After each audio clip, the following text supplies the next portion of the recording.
नमस्कार। आप सभी दर्शकों का ज्योतिष सरोवर में हार्दिक स्वागत है। अपनी आज की वीडियो में हम चर्चा करने वाले हैं धनु लग्न के राजयोगों के बारे में। साथ ही हमारी इस वीडियो में एक दर्शक के प्रश्न का भी उत्तर दिया जाएगा।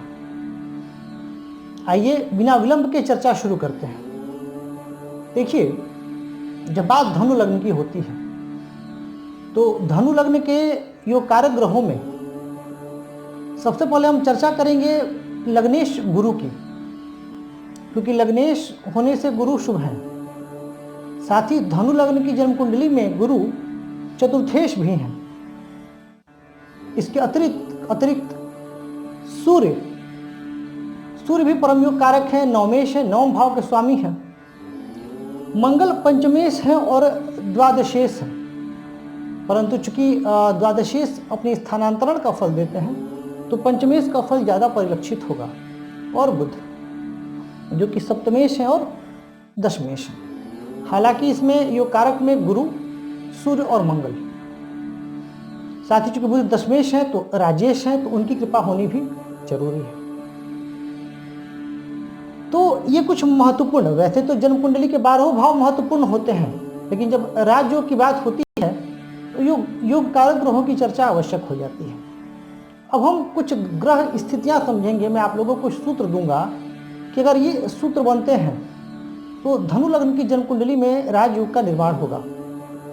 अब यदि लग्नेश गुरु लग्न में ही स्थित हो जाए, ये धनु लग्न है और जहां 9 अंक लिखा हुआ है, अगर गुरु यहीं पर स्थित हो गए यानी लग्नेश लग्न में, और नवमेश और दशमेश अर्थात सूर्य और बुध दशम भाव में स्थित हो जाए, तो ये एक अत्यंत श्रेष्ठ स्थिति। जहां लग्नेश के लग्न में होने से लग्न को बल मिल जाएगा, वहीं नवमेश और दशमेश दशम में होने से भाग्येश और दशमेश की युति राजयोग कारक हो जाएगी। और जब इन ग्रहों की दशा अंतर्दशा आएगी तो जातक उन्नति के शिखर पर विराजमान होगा। दूसरे सूत्र की तरफ चलते हैं। यदि लग्नेश पंचम में स्थित हो जाए, ध्यान से सुनिएगा, लग्नेश गुरु पंचम भाव में स्थित हो जाए और पंचमेश भी पंचम में हो, यानी मंगल और गुरु की युति यहीं पर हो, और भाग्य भवन में बुध और सूर्य की युति हो जाए, यानी जहां 5 अंक लिखा हुआ है वहां सूर्य और बुध की युति हो जाए, तो कितनी सुंदर स्थिति। जहां लग्नेश त्रिकोण में आ गए अपनी मित्र राशि पर, यह योग इतना महत्वपूर्ण क्यों है, यह जहां लग्नेश त्रिकोण में आ गए और लग्नेश और पंचमेश की युति हो गई, तो एक तरीके से केंद्र त्रिकोण राजयोग भी बन गया और ये त्रिकोण में बना। और साथ ही गुरु यानी लग्नेश की दृष्टि लग्न पर चली जाएगी। गुरु अपनी नवम दृष्टि से लग्न को देख लेंगे। अब मैंने दूसरा सूत्र दिया कि सूर्य और बुध यहां स्थित हो जाए। अब यहां देखिएगा कि भाग्येश और दशमेश दोनों भाग्य भाव में आ गए और यहां से गुरु की पंचम दृष्टि चली गई, यानी अच्छा, गुरु की दृष्टि में अमृत है, तो जब गुरु की दृष्टि चली गई तो ये ग्रह विशेष शुभ हो जाएंगे और बहुत ही सुंदर परिणाम देंगे। धनु लग्न की जन्म कुंडली में यदि लग्नेश और पंचमेश का स्थान परिवर्तन हो, अर्थात पंचमेश चले जाए लग्न में जहां धनु राशि है और लग्नेश आ जाए पंचम में, तो यह अत्यंत श्रेष्ठ स्थिति, यह परिवर्तन योग बहुत ही सुखद फल देगी। साथ ही नवमेश और दशमेश का भी परिवर्तन यदि हो तो यह भी श्रेष्ठ, क्योंकि एक केंद्र और त्रिकोण का परिवर्तन हो रहा है। ठीक उसी तरीके से चूंकि यहाँ पर चतुर्थेश और पंचमेश, जब यहाँ पे लग्नेश और चतुर्थेश गुरु ही हैं, ये सारी स्थितियाँ अत्यंत श्रेष्ठ राज्यों को जन्म दे रही हैं। अच्छा, एक और बहुत ही महत्वपूर्ण सूत्र सुनिए, और यह सिर्फ धनु लग्न की ही कुंडली में घटित हो सकता है, किसी और लग्न में यह योग बन ही नहीं सकता, इसलिए योग बहुत महत्वपूर्ण हो जाता है। पहले मैं बता देता हूं, फिर उस योग का नाम भी बताऊंगा आपको। यह योग है, देखिए यह बनेगा कैसे, यह सुनिए। यदि सप्तमेश उच्च के होकर के दशम भाव में स्थित हो, फिर से सुनिएगा, सप्तमेश उच्च के होकर के दशम भाव में स्थित हो और नौमेश और दशमेश एक साथ हो। अब यह स्थिति कब बनेगी? अब सप्तमेश उच्च के दशम भाव में किस लग्न में स्थित हो सकते हैं? तो सप्तमेश उच्च के होकर के दशम भाव में सिर्फ और सिर्फ धनु लग्न में ही स्थित हो सकते हैं, क्योंकि धनु लग्न में सप्तमेश है बुध, बुध की राशि मिथुन, और बुध उच्च के हो रहे दशम भाव में अपनी कन्या राशि में, और नौमेश और दशमेश, तो चूंकि कन्या राशि पर बुध स्वराशिस्त भी होते हैं, मूल त्रिकोण के भी होते हैं, तो यहां पर मूल त्रिकोण के होते हैं और उच्च के होते हैं, और स्वराशिस्त मिथुन पे होते हैं। तो मिथुन उच्च के और नौमेश और दशमेश एक साथ हो, नौमेश और दशमेश यानी नौमेश सूर्य और दशमेश बुध, क्योंकि मूल त्रिकोण के भी हैं कन्या पर। यह योग, तो यहां पर यह इस योग के घटित होने के लिए क्या शर्त हुआ? सप्तमेश हो गए बुध, बुध उच्च के हो गए चले गए, और चूंकि बुध दशमेश भी है और सूर्य के साथ ही स्थित है, तो यह योग और दशम भाव में स्थित है, तो यह योग श्रीनाथ योग के नाम से जाना जाता है। और यह योग सिर्फ धनु लग्न की कुंडली में ही बन सकता है, और यह योग जिसकी जन्म कुंडली में बनता है, जैसा कि श्रीनाथ, उसके जीवन में समस्त सुख मिलते हैं। वह भाग्यशाली होता है, पराक्रमी होता है, उच्च पदस्थ होता है, लक्ष्मी की विशेष कृपा बनी रहती है, और राजनीति में भी उच्च पद पर जाता है। इतना महत्व है इस योग का। अब चर्चा को आगे बढ़ाते हैं, कुछ और सूत्र की तरफ चलते हैं। यदि धनु लग्न की जन्म कुंडली में शनि स्थित हो धन भाव में, शुक्र स्थित हो लाभ भाव में, सूर्य और बुध स्थित हो दशम भाव में, तो भी एक अत्यंत श्रेष्ठ स्थिति। अब जहां पे धन भाव के स्वामी शनि स्वगृही हो रहे हैं, वहीं लाभ भाव के स्वामी शुक्र भी स्वगृही हो रहे हैं, यानी धन और लाभ की तरफ से जातक निश्चिंत हो जाएगा। ठीक उसी प्रकार सूर्य और बुध की युति दशम भाव में होगी, तो अभी मैंने आपको समझा ही दिया कि यदि दशम भाव में सूर्य और बुध की युति हो रही है तो यह कितना श्रेष्ठ है। यानी इस जातक के जीवन में जहाँ पैतृक धन भी होगा, वहीं यह जातक अपने प्रयासों से भी लाभ कमाएगा। साथ ही सूर्य और बुध की दशम भाव में युति की वजह से एक विशिष्ट राजयोग भी बन जा रहा है। यदि धनु लग्न की जन्म कुंडली में सूर्य,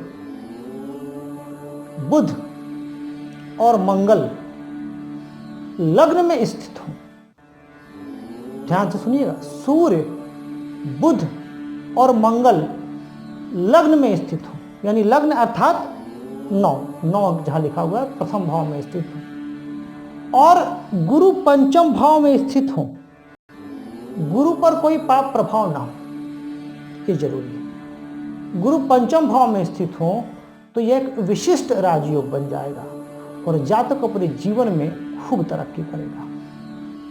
अब यह कैसे बनेगा?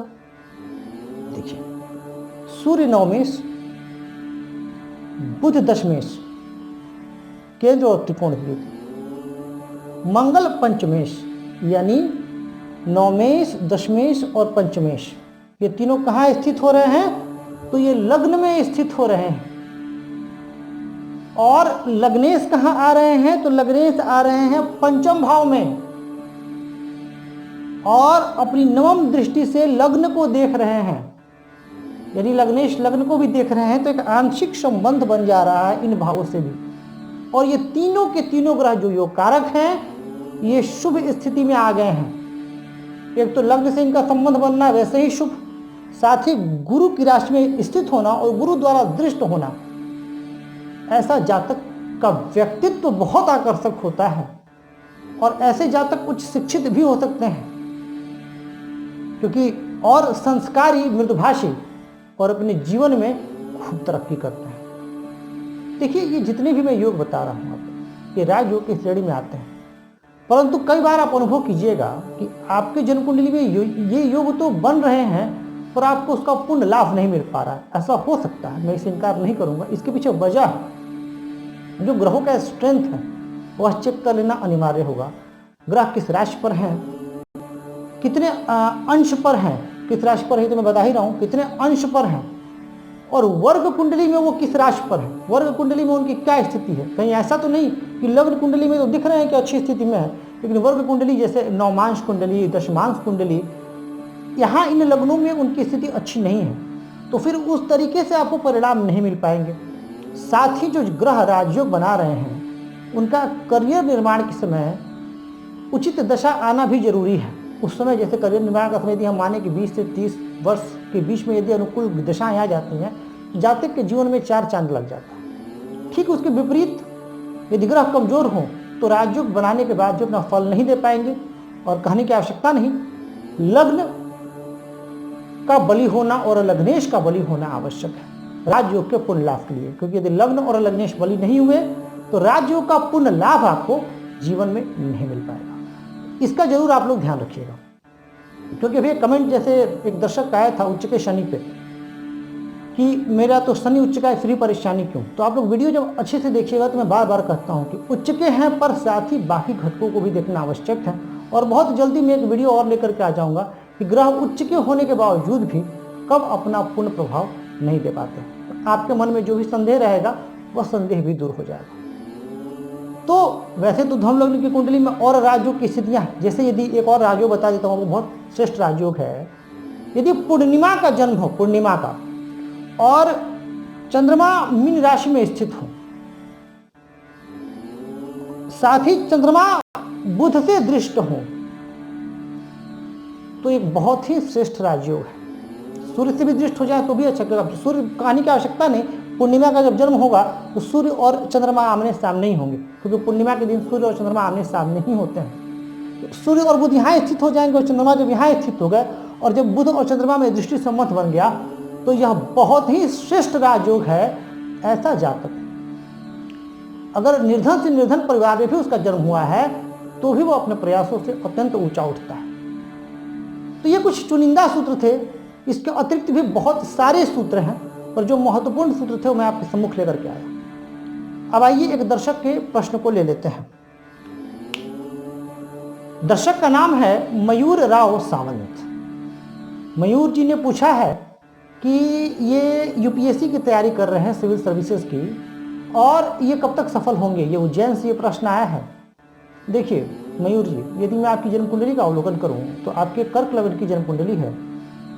दूसरे घर में चंद्रमा है, तीसरे घर में राहु है, छठे घर में गुरु है, 12वें घर में शनि केतु हैं, 9वें घर में शनि और केतु हैं, मीन राशि पर 12वीं राशि है, और दशम भाव में सूर्य और मंगल है, एकादश में शुक्र और बुध है। तो प्रथम दृष्टया यह कुंडली बहुत अच्छी प्रतीत हो रही है, क्योंकि सूर्य उच्च के हैं, मंगल स्वराशिस्थ हैं, शुक्र भी अपनी स्वराशि पर हैं, राहु पराक्रम में है, गुरु स्वराशिस्थ में। तो यह कुंडली आईएएस की है। आप प्रयास कीजिए, आप निसंदेह आईएएस बनिएगा, इसमें कोई संदेह नहीं है। आपने पूछा है कब तक, तो 2024 तक संभावना है, लेकिन दो चीजें हैं, चंद्रमा और मंगल के उपाय के बाद, क्योंकि वर्ग कुंडली में आपके लग्नेश निर्बल है, लग्न को वो बल नहीं मिल पाया, और किसी भी राजयोग का फल लेने के लिए लग्न को बलि करना आवश्यक हो जाता है। तो लग्न को बलि कीजिए।